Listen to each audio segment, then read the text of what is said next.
Hi guys, welcome back to Bala station channel. நான் உங்கள் பாலா. இன்றைக்கி எந்த வீடியோ கிரியேட் பண்ண போகிறோம்னா சினிமா டிக்கெட் சேனல் இருந்தால் கொஞ்சம் பழைய வீடியோ தான். இதுக்கு முன்னாடி இந்த சாங்ஸ்லாம் இருக்கக்கூடிய சீக்ரெட்ஸு அந்த மாதிரி ரிலேட்டடான ஒரு வீடியோ பார்த்துருப்போம். ஃபஸ்ட் பார்ட் பார்த்துருக்கோம். இப்போ அதோட செகண்ட் பார்ட் தான் பார்க்க போகிறோம். வாங்க வீடியோ எப்படின்னு பார்க்கலாம். அதுக்கு முன்னாடி என்னோடய சேனல் பிடிச்சிருந்துச்சுன்னா மறக்காமல் லைக் பண்ணுங்கள், ஷேர் பண்ணுங்கள், மறக்காமல் சப்ஸ்கிரைப் பண்ணுங்கள். அடுத்து என்ன வீடியோ கிரியேட் பண்ணுங்கிறத மறக்காமல் கமெண்ட் சொல்லுங்கள். வாங்க வீடியோ எப்படின்னு பார்க்கலாம்.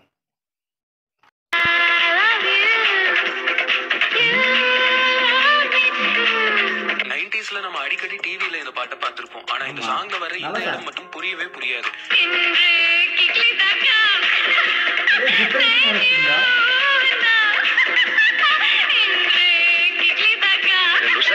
நான் உன்னை காதலிக்கிறேன் அப்படிங்கறது தான் இதுல இப்படி ரிவர்ஸ் பண்ணி யூஸ் பண்ணிருப்பாங்க. அஜித் பேசுறத கூட ரிவர்ஸ் பண்ணிருப்பாங்க. இப்போ இந்த சாங்ல நம்ம ரிவர்ஸ் பண்ணி இது என்னன்னு கேட்போம். ஐயோ நல்ல சுத்து, சரியா சொல்லு.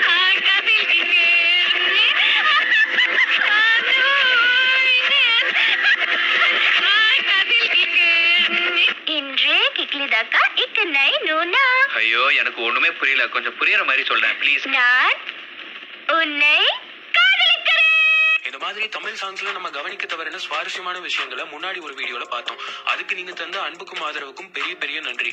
பார்ட் 1 பார்க்காதவங்களுக்கு டிஸ்கிரிப்ஷன்ல லிங்க் கொடுத்திருக்கோம். இப்போவே ஓபன் பண்ணி பாருங்க. இதோட செகண்ட் பார்ட் தான் இப்போ நம்ம பார்க்க போறோம். பைத்தியம் பிடிச்ச நாயே, ஏன்டா என்னையும் பைத்தியக்காரனாக்குற?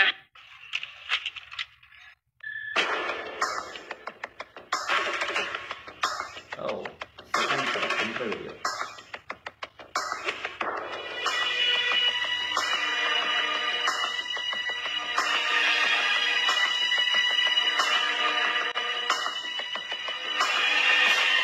Part 2.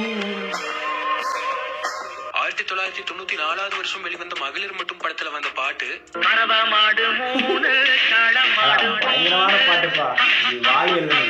இந்த பாட்டை கவிஞர் வாலி எழுதியிருப்பாரு. இந்த சாங்ல கரவமாடு அப்படிங்கிற டேர்ம் இந்த 3 ஹீரோயின்ஸையும், காலமாடு அப்படிங்கறது நடிகர் நாசரையும் மீன் பண்ணி வாலி எழுதியிருப்பாரு. ஷூட்டிங் டைம்ல அது எப்படி ஒரு பொண்ணு கரவமாடுன்னு சொல்லி இருந்தாரு. அந்த பாட்டு தான்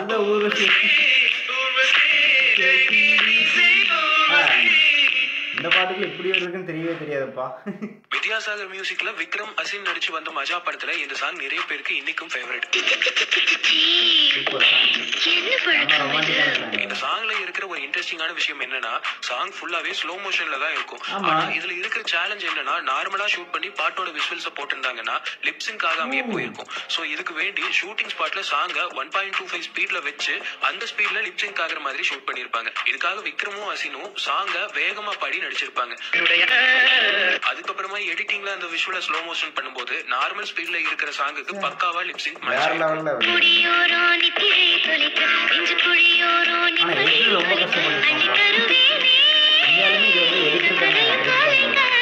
இதே டெக்னிக்கை யூஸ் பண்ணி 1994 வருஷம் வெளிவந்த சக்திவேல் படத்திலயும் ஒரு பாட்டு வந்திருக்கு.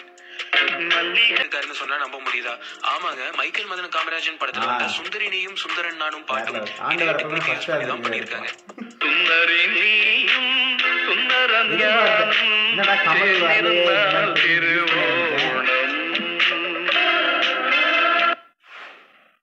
எல்லாருமே கேட்டிருப்பீங்க.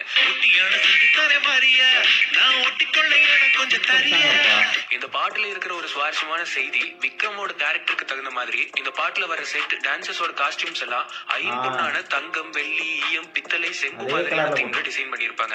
பாட்டோட ஆரம்பத்துல காஸ்டியூம் ஃபுல்லா தங்க நிறத்திலையும் செட் ஃபுல்லா பித்தளையிலையும் பண்ணிருப்பாங்க. அதுக்கு அடுத்தது காஸ்டியூம் செட் எல்லாமே செம்பு நிறத்துல பண்ணிருப்பாங்க. கடைசியா வெள்ளி நிறத்துல காஸ்டியூம் செட் எல்லாம் ஈயத்திலையும் பண்ணிருப்பாங்க. இந்த பாட்டோட வரிகள் கூட ஆபரணங்களை பேஸ் பண்ணி தான் எழுதியிருப்பாரு வைரமுத்து.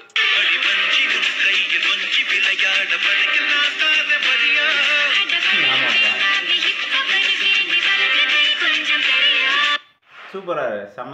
1960-70 கண்ணதாசன் பாடகர் டி.எம். சௌந்தரராஜன் எல்லாம் உச்சத்துல இருந்த ஒரு டைம். அப்போ ஒரு முறை ஒரு பத்திரிகையில வந்த இன்டர்வியூல பாடகர் டி.எம்.எஸ் நான் பாடுறதாலதான் எல்லா பாட்டும் ஹிட் ஆகுது அப்படின்னு பேசியிருந்தாரு. இதை கேள்விப்பட்ட கண்ணதாசன் டி.எம். சௌந்தரராஜனுக்கு பதில் சொல்ல திருவிளையாடல் படத்துல ஒரு பாட்டை எழுதி அதை டி.எம்.எஸ் குரல்லையே பாடவும் வச்சாரு. அந்த பாட்டு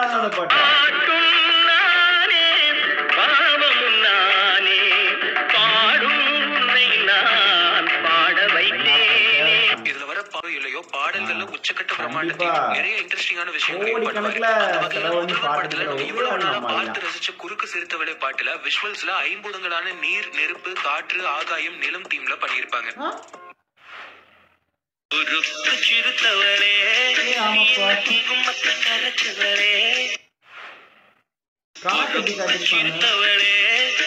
என்ன குங்குமத்தை கரைச்சவளே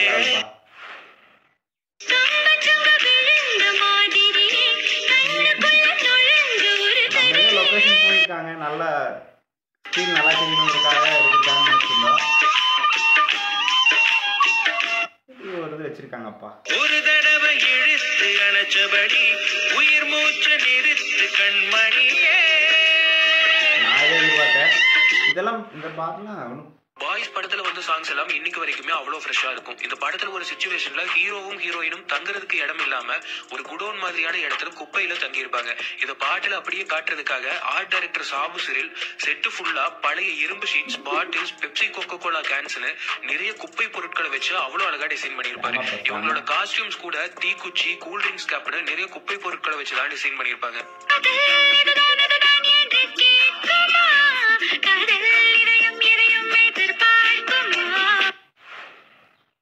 ஒவ்வொரு வருஷமும் நெதர்லாண்ட்ஸ்ல வேர்ல்டு ஃபிளவர் ஷோ மார்ச் மாசத்துல நடக்கும். இங்க இதுவரைக்கும் பட ஷூட்டிங்க்கு யாருக்குமே பெர்மிஷன் கிடைச்சது இல்ல. ஆனா சங்கர் எப்படி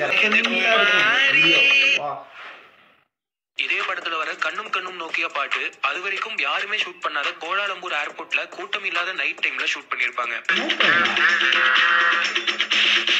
இதே பாட்டோட செகண்ட் ஹாஃப் ஃபுல்லா நோக்கியா ஹெட் குவார்டர்ஸ்ல ஷூட் பண்ணிருப்பாங்க. ஒரே வரிகளை கொஞ்சம் லைட்டா சேஞ்ச் பண்ணி நம்ம லிரிசிஸ்ட் 2-3 பாடல்கள்ல யூஸ் பண்ற டெக்னிக்க போன வீடியோல பார்த்தோம். இப்போ நம்ம பார்க்க போறதும் அதேதான். வாழ்வே மாயம் படத்துல கமலஹாசனுக்காக வாலி எழுதின வாழ்வே மாயம் பாட்டுல வர வரிகள் இது.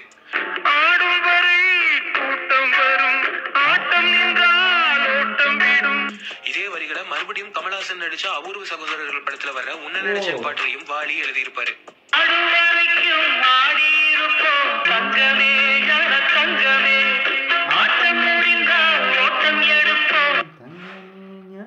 கடல் வழியா கண்டம் விட்டு கண்டம் பறக்கிற பறவைகளுக்கு வழியில ரெஸ்ட் எடுக்க எந்த மரமும் இருக்காது. அதனால ஒரே ஸ்ட்ரெச்ல அந்த பறவை பறந்துடும். இந்த மேட்டரை நாமுத்துக்குமார் 2 பாட்டுல எழுதியிருப்பாரு. கடல் தாண்டும் பறவைக்கெல்லாம் வழியில் மரங்கள் கிடையாது, ஆனாலும் கண்டம் தாண்டும் பறவைக்கெல்லாம் இலை பார மரங்கள் இல்லை, கலங்காமலே கண்டம் தாண்டமே. விஜய் நடிச்ச வசீகரா படத்துல வர ஒரு தடவை பாட்டிலையும் ஏப்ரல் மாதத்தில் படத்துல வர கனவுகள் புக்கும் பாட்டிலையும் நாமுத்துக்குமார் ஒரே லிரிக்ஸை யூஸ் பண்ணிருப்பாரு.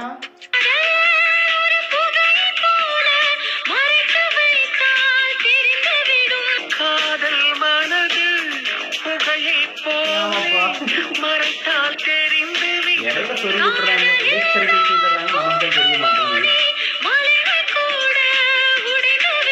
காதலில் தானே பூக்களும் கூட மலைகளை உடைத்து விடும். மாத்தி போட்டும் போட மாதிரி இருக்குதுப்பா.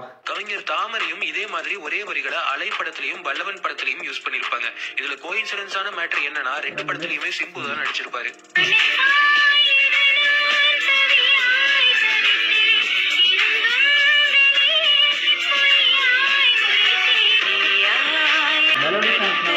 கண்டுக்கவே இல்லை. 1998 சிற்பி இசையில சரத்குமார் நடிச்சு வந்த மூவேந்தர் படத்துல இந்த பாட்டை கேட்டிருக்கீங்களா?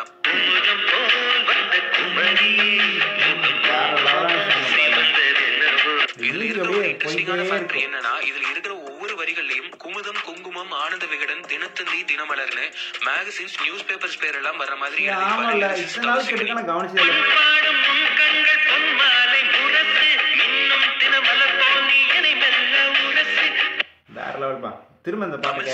பெரிய தாக்கத்தை ஏற்படுத்தின படம் ஆரண்யகாண்டம். இந்த படத்துல யுவன் சங்கர் ராஜா பிஜிஎம் செம்ம டிஃபரெண்டா பண்ணியிருப்பாரு.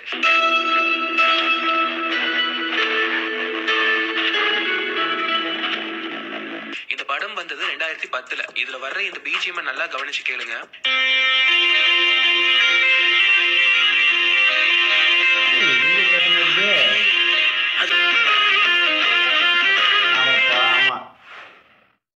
கானா அப்படின்னு சொன்னாலே நம்ம ஞாபகத்துக்கு முதல்ல வர பேர் இசையமைப்பாளர் தேவா தான். அப்படி நம்ம தேவா கானா சாங்ஸ் கம்போஸ் பண்ணும்போதெல்லாம் ஒரு லிரிக்க நிறைய பாட்டுல யூஸ் பண்ணுவாரு. அப்படி 3 பாட்டுல வந்த ஒரு வரி தான் இப்போ நம்ம பார்க்க போறோம்.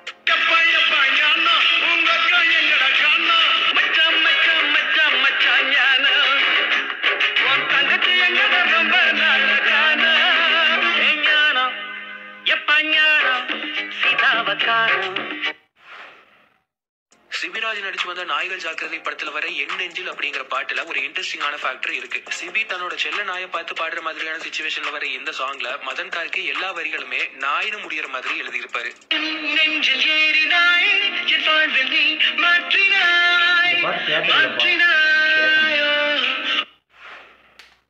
1975ல சிவாஜி நடிப்புல வந்து அவன்தான் மனிதன் பட ஷூட்டிங் போயிட்டு இருக்கும்போது படத்தோட டைரக்டர் ஒரு பாடல் கம்போசிங்காக கண்ணதாசன் கிட்ட போய் இந்த பாட்டு மே மாசம் சிங்கப்பூர்ல நடக்கிற ஃப்ளவர் ஷோல ஷூட் பண்ண போறோம், அதனால மே மாசத்துக்குள்ள பாட்டு வேணும்னு கேட்டிருக்காரு.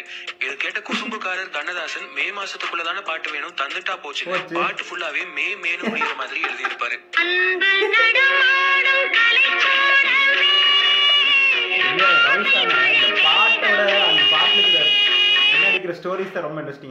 அவை சண்முகி படத்துல கமலஹாசன் மாறு வேஷத்துல தன்னோட குழந்தைக்காக மனைவி வீட்டுல இருக்கும்போது வர்ற பாட்டு இது. வாலி தூணுக்குள்ளும் இருப்பாண்டே துரும்பிலும் இருப்பாண்டே நம்பி அவர் நெஞ்சில் நிற்பாண்டே. இதே பாட்டுல இன்னொரு இன்ட்ரெஸ்டிங்கான விஷயமும் இருக்கு.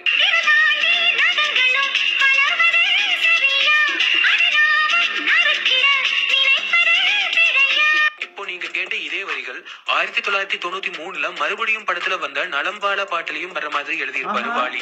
தாண்டி வளர்ந்ததை கண்டு நகங்களை நாமும் நறுக்குவதுண்டு. 1964ல கண்ணதாசன் அவரோட ஃப்ரெண்டு வச்சிருந்த வெளிநாட்டு கார் மேல ஆசைப்பட்டு அதை வாங்க அவர்கிட்ட அட்வான்ஸும் கொடுத்துட்டு வந்தாரு. கண்ணதாசன் பத்தி வெளியில விசாரிச்சப்போ அவர் நிறைய கடன் வாங்கி இருக்கிறதாவும் அவருக்கு கார் வித்தா பணம் வாங்க முடியாதுன்னு நிறைய பேர் பேச்ச கேட்ட அந்த ஃப்ரெண்ட் அடுத்த நாள் கண்ணதாசன் போய் காரை கேட்கும் போது அதை கொடுக்க மறுத்துட்டாரு. இந்த சோகம் தீர்றதுக்கு முன்னாடியே அதே நாள் எம்ஜிஆர் நடிச்ச குடியிருந்த கோயில் படத்துக்கு ஒரு சோக பாட்டு எழுத கேட்டிருக்காங்க. கண்ணதாசன் ஏற்கனவே கார் கிடைக்காம இருந்த சோகத்தை அந்த பாட்டோட முதல் சில வரிகள்ல கொட்டி எழுதியிருப்பாரு.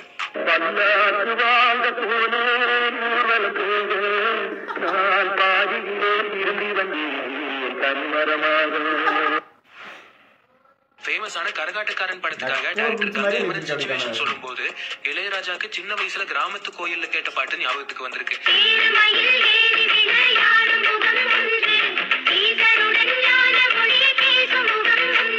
இந்த பாட்டை இன்ஸ்பயர் பண்ணி தான் இன்னைக்கு வரைக்கும் ஹிட்டா இருக்கிற மாங்குயிலே பாட்டை பண்ணியிருக்காரு ராஜா.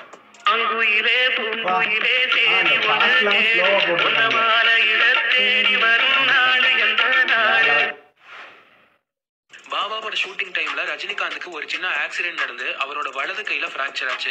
வலியையும் பொருட்படுத்தாம ரஜினி ஷூட்டிங்க்கு வந்து ஒரு பாட்டுல நடிச்சு கொடுத்தாரு. நல்லா கவனிச்சா தெரியும் இது பாட்டு ஃபுல்லாவே ரஜினி அவரோட இடது கையை மட்டும் தான் மூவ் பண்ணி ஆடி இருப்பாரு.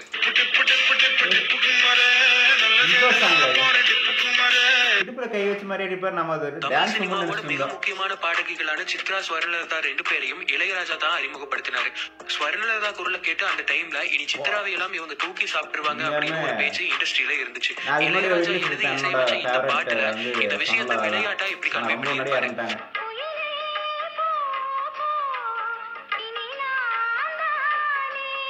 ஸ்வரலதா குயிலே போ போ இனி நான் தான் அப்படின்னு சொல்ற மாதிரி இதுல குயில் அப்படிங்கிற வார்த்தை சின்ன குயில் சித்ராவை குறிக்குது. மணிரத்னத்தோட பாம்பே படத்துல 2 மதத்துல இருக்கிறவங்களுக்கு இடையே இருக்கிற காதல அவ்வளவு அழகா சொல்லியிருப்பாரு. கதைப்படி அரவிந்த் சாமி மனிஷா கிட்ட உனக்காக நான் எல்லாத்தையும் விட்டுட்டு வர்றேன், நீயும் என்ன லவ் பண்றதா இருந்தா நாளைக்கு கோட்டைக்கு வான்னு சொல்லியிருப்பாரு.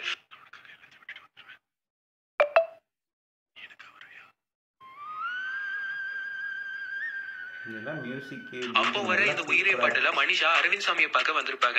அந்த பாட்டுல ஒரு இடத்துல மனிஷா போட்டிருக்கிற பரிசா அங்க இருக்கிற மணிரத்னம். இதுக்கு பாட்டுக்கு சம்பந்தம் இல்லையாப்பா, அது டைரக்ஷன் நல்லா இருக்கு. சத்யராஜ் சிபிராஜ் நடிச்சு வந்த ஜோர் படத்துல முட்டிக்கலாமான்னு வர்ற இந்த பாட்டு தான் தமிழ்ல முதலா ஒரே ஷாட்ல எடுக்கப்பட்ட சாங். கிட்டத்தட்ட 4 நிமிஷம் வர்ற இந்த பாட்டு அவ்வளவு பெரிய கூட்டத்தை வச்சு ஒரே ஷாட்ல எடுத்திருப்பாங்க. இந்த படம் காமெடி சீன் தான் பாத்துருக்கேன், எப்படி இருக்குன்னு தெரியவே இல்லப்பா. வளர்க்கல சும்மா தெருவில் தெரியல. நல்லா இருக்கும். நியூசிலாந்துல ஆக்லாந்து அப்படிங்கிற இடத்துல எல்லா வருஷமும் டிசம்பர் மாசத்துல டே டைம் ரொம்ப அதிகமா இருக்கும். கிட்டத்தட்ட 14 மணி நேரம் 41 நிமிஷம் எல்லாம் சன்லைட் இருக்குமா. அந்த பெரிய டே டைமை யூஸ் பண்ணி சந்தோஷ் சுப்ரமணியம் படத்துக்காக 2 பாட்டா இங்க ஷூட் பண்ணிருப்பாங்க. அதுலயும் இந்த பாட்டு ஷூட் பண்ணி முடிக்கும் போதெல்லாம் நைட் 9:30 மணியே ஆயிருக்கு. ஆனா பாட்டுல நைட் டைம் எடுத்த மாதிரி எந்த இடத்துலயுமே தெரிஞ்சிருக்காரு. தெரியலப்பா.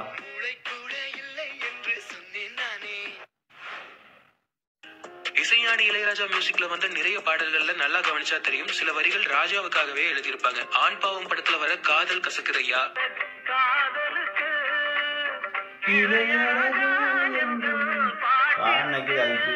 தளபதியில வர சின்ன தாயவள், அவங்க அம்மா வேறு சின்ன தாயில, இளையராஜாவோட அம்மா பேரு சின்னத்தாய். இதத்தான் வாலி சின்னத்தாயவள் தந்த ராசான்னு இந்த படத்துல எழுதியிருப்பாரு. மடை திறந்து பாட்டுல வர்ற இந்த வரிகளும் ராஜாவுக்காகவே வாலி எழுதியிருப்பாரு.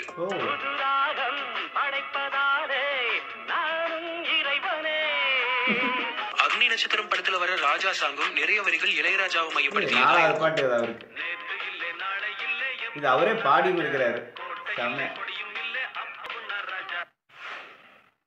காதலுக்கு மரியாதை படம் தமிழ் மட்டும் இல்லாம மலையாளம், தெலுங்கு, ஹிந்தின்னு 4 லாங்குவேஜ்ல ரீமேக் பண்ணாங்க.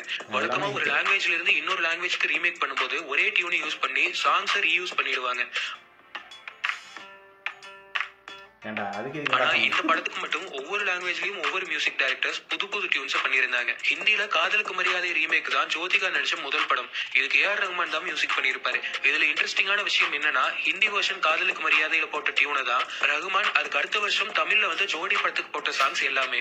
காதலுக்கு மரியாதை படத்துல விஜயும் ஷாலினியும் ஒரு லைப்ரரியில ஒரே புக்கை எடுப்பாங்க. அந்த சிச்சுவேஷனுக்கு தமிழ்ல ஓ பேபி பேபின்னு ராஜா ஒரு பாட்டு பண்ணிருப்பாரு. தமிழ்ல வந்து இளையராஜா, ஹிந்தில ரஹ்மான் பண்ணிருக்காங்க. இதே சிச்சுவேஷனுக்கு ரஹ்மான் ஹிந்தில பண்ணின பாட்டு இது வேற, இது ஜோடியில வர்ற பாட்டோட இது. இந்த பாட்டு தான் பின்னாடி ஜோடியிலயும் வந்துச்சு. தட்டி தட்டி சூப்பர்யா, சூப்பர். தமிழ்ல இன்னைக்கு வரைக்கும் பெரிய ஹிட்டா இருக்கிற சாங். பிளசண்டான சாங் இதெல்லாம் வேற லெவல். இதே சிச்சுவேஷனுக்கு ஹிந்தில வந்த சாங் இது வேற டியூன் ஆச்சு. இந்த டியூனை தான் ஜோடியில வந்த வெள்ளி மலரே சாங்க்கும் யூஸ் பண்ணிருப்பாரு ஏஆர் ரஹ்மான். இதுல ஒரு பாட்டு கண்ணீர்னு ஒரு பாடிருப்பாரு இந்த பாட்டு. இதே மாதிரி நீங்க தமிழ் பாடல்கள்ல கவனிச்ச சில இன்ட்ரெஸ்டிங்கான விஷயங்கள் ஏதாவது இருந்ததுன்னா அது கமெண்ட்ல சொல்லுங்க. அது எல்லாத்தையுமே அடுத்த பார்ட்ல நாங்க சொல்றோம். இந்த வீடியோ உங்களுக்கு பிடிச்சிருந்ததுன்னா லைக் பண்ணுங்க. Thanks to cinema ticket. First part already பார்த்துட்டோம். இது செகண்ட் பார்ட் பார்த்துருக்கோம். நான் பார்க்கவே இல்லை, ஃப்ரெஷ் அப் தான் பார்க்குறேன். ரொம்ப சூப்பராக இருந்துச்சு. நான் நிறைய இந்த ஸ்லோ மோஷனில் வீடியோ எடுக்கிறது, பட் அதை வந்து இன்வெர்ட் பண்ணுறதுலாம் நான் 2-3 பார்ட் பார்த்துருக்கேன். ஆனால் இந்த அருள் படத்தில் வந்ததெல்லாம் நான் எதிர்பார்க்கவே இல்லை. அதேமாதிரி கமல்ஹாசன் கண்டிப்பாக பண்ணியிருப்பான்னு எதிர்பார்த்தேன். அதேமாதிரி பண்ணியிருந்தேன். அந்த மாதிரி புதுசாக ட்ரை பண்ணுறதெல்லாம் நம்ம கமல்ஹாசன் தவிர யாரும் பண்ண மாட்டாங்க அப்படின்னு நான் நினச்சிருந்தேன். ஆனால் அதேமாதிரி நிறைய பேர் ட்ரை பண்ணி பார்த்துருக்காங்க. நல்லா தான், அந்த பாட்டும் நல்லா தான் இருந்திருக்குது. நம்ம கேட்டதில்ல சில சாங்ஸ் எல்லாம் வந்து நம்ம கேட்டிருப்போம், ஆனால் வீடியோ பார்த்ததே இல்லை. அந்த மாதிரி ஒரு பாட்டு தான் வந்து அந்த ஒரு பாட்டு சொல்லியிருந்தாரு, அதுவும் அதே மாதிரி தான் இருந்துச்சு. அப்புறம் இளையராஜாவுக்கு ஸ்பெஷலாக போட்டதெல்லாம் வந்து நம்ம முன்னாடி அந்த பாட்டு கேட்டிருக்கோம், ஆனால் இவங்களுக்காகவே டெடிக்கேட்டடாக பண்ணியிருக்காங்கிறதெல்லாம் தெரியல. இப்போ ரீசெண்டாலாம் தெரிஞ்சுக்கிட்டோம் இவங்களுக்காக தான் போட்டிருக்காங்க அப்படிங்கிறது. அதை நிறையா சாங் அந்த மாதிரி போட்டிருக்காங்க அப்படிங்கிறது ஓகே. அதே மாதிரி ஃபீமேல் சிங்கர்ஸ்க்கு இதேமாரி கொஞ்சம் வார்த்தைகள் விளையாட்டுகள்லாம் பண்ணியிருக்காங்க அப்படிங்கிறதெல்லாம் தெரியல, பார்த்ததில்ல. அந்த பாட்டை கேட்டிருக்கிறோம், ஆனால் அந்த ஸ்டோரி சொல்லும்போது ரொம்ப இன்ட்ரெஸ்டிங்காக இருந்துச்சு. அந்த பாட்டை விட அந்த பாட்டை எழுதுறதுக்கான ஒரு இன்ஸ்பிரேஷனு, அதில் இருக்கிற பேக் ஸ்டோரி எல்லாமே எப்போவுமே ரொம்ப இன்ட்ரெஸ்டிங்காக இருக்கும். அதெல்லாம் கம்பேர் பண்ணி போட்டது ரொம்ப நல்லா இருந்துச்சு. Thanks to cinema ticket. அதே மாதிரி வாலி, கண்ணதாசன் அவங்களாம் தான் இருக்கிறதுலே ரொம்ப குசும்பு பிடிச்ச மாதிரி எழுதி வச்சிருக்கிறாங்க. எனக்கு தெரிஞ்சு ஒரு ரெக்வஸ்ட் என்னென்னா, சினிமா டிக்கெட்டை இவங்க வாலி, கண்ணதாசனுக்காகவே தனியாக அவங்க இந்த மாதிரி என்னென்ன சேஷ்டைகள்லாம் பண்ணியிருக்காங்க அப்படிங்கிற வீடியோ போட்டாவே செம்ம ஃபன்னாக இருக்குன்னு நினைக்கிறேன். கண்டிப்பாக அந்த மாதிரி வீடியோ இருந்துச்சுன்னா, வீடியோ இருக்குது ஆல்ரெடி, அந்த மாதிரி எதாவது வீடியோ இருக்குதுன்னா சொல்லுங்கள். நான் இது வரைக்கும் எதுவும் பார்க்கல. இருந்துச்சுன்னா சொல்லுங்கள், கண்டிப்பாக பார்க்கலாம். ஏன்னா எனக்கு ஸ்பெஷல் வந்து வாலி சார் தான். என்ன நக்கல் சுச்சுவேஷன் ஆகட்டும், காமெடி ஆகட்டும், இல்லை லவ் ரொமான்ஸ் எல்லாம் ஆகட்டும், எல்லா சீசனுக்கும் எழுதிடுவா. அப்படி நிறைய பாடல் எனக்கு பிடிக்கும். ஓகே, இந்த வீடியோ பிடிச்சிருந்துச்சுன்னா மறக்காமல் லைக் பண்ணுங்கள், ஷேர் பண்ணுங்கள், சப்ஸ்கிரைப் பண்ணுங்கள். அடுத்து என்ன வீடியோ கிரியேட் பண்ணுங்கிறத மறக்காமல் கமெண்ட் சொல்லுங்கள். அது வரைக்கும் பை பை.